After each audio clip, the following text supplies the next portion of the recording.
সম্পূর্ণ নতুন একটা পদ্ধতিতে আজকে আমরা ভাগ নির্ণয় করা শিখব। আমরা এখানে দেখলাম 140 ভাগ হচ্ছে 5। তাহলে সর্বপ্রথম আমরা কি করব, এই শূন্যটা কেটে দেব। কেটে দেওয়ার পরে এখানে থাকবে তো 14। 14কে আমরা কি করব, 2 দিয়ে গুণ করব। তাহলে 14 2 দিয়ে গুণ করলে হয় কত, 28।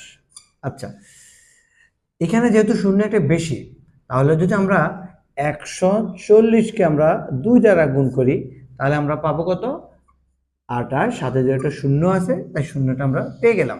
আচ্ছা, তারপর আমাদের এখানে আছে কত, 160 ভাগ 5। তাহলে আমরা শূন্যটা কেটে দিব, আর আমরা কি করব, 2 দিয়ে গুণ করব।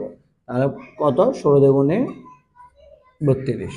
আচ্ছা, তারপর আছে 380 ভাগ 5।